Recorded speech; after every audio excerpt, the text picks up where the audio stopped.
please talk about Lando Vannata versus Bobby Green? Bobby Green! I love Bobby Green. He's one of those fighters that goes around, like in the octagon, he talks a lot of shit.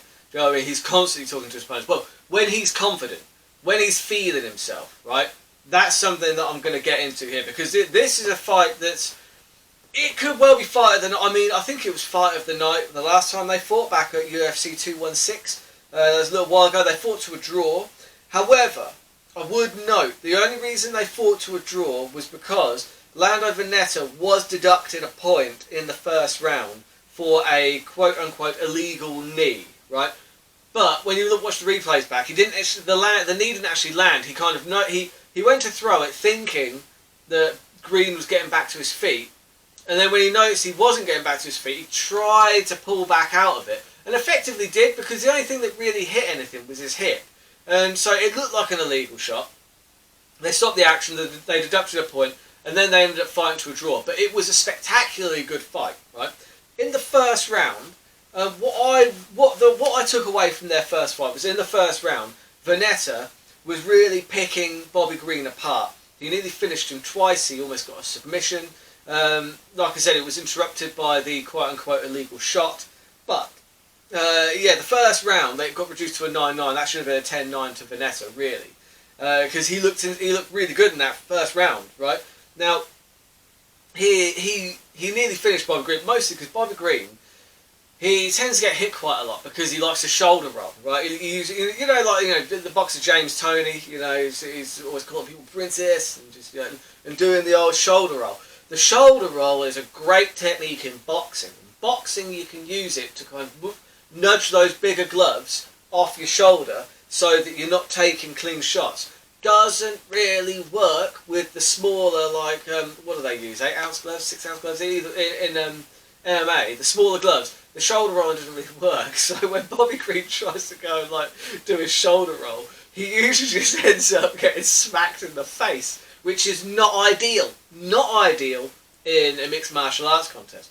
But I mean, I'm looking forward to this one. If I might see if there's any odds on fight of the night. If there is, then my money would be going on this. Although, I don't think it's going to last as long as it did last time. I do think that this one's probably going to finish in the first round. Here's why.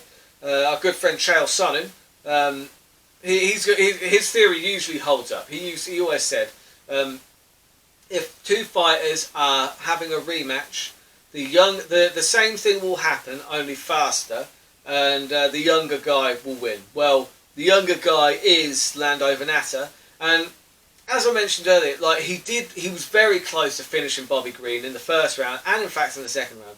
Bobby Green came back very strong in round number 3, but to be fair, that could have been more to do with Vannata being exhausted, because he thought he'd finished Bobby Green. Like, he thought he'd finished it. Like, he was trying to get the finish. It used a lot of energy. So yeah, he was probably gassing a bit.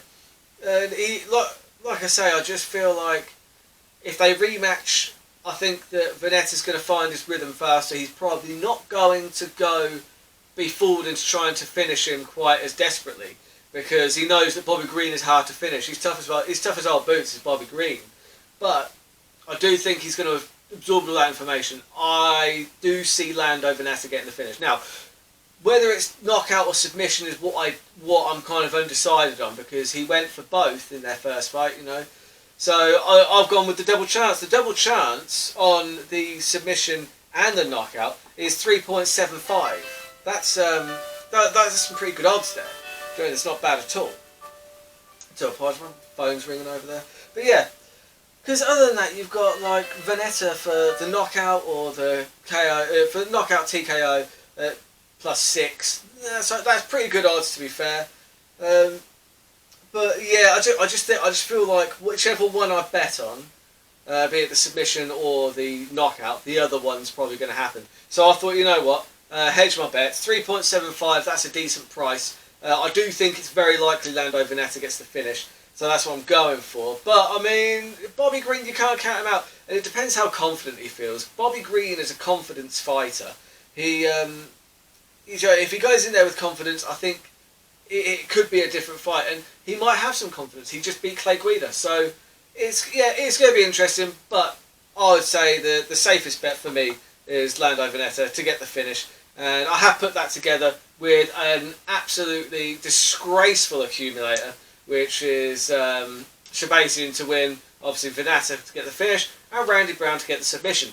I will tell you more about why I think Randy Brown's going to get the submission in another video. It's in the playlist that you'll see pop up any second now, and it'll be the next video that you can just click on. Just give me a like, give me a subscribe if you enjoy the content. Until then, keep those odds long and those bets terrible.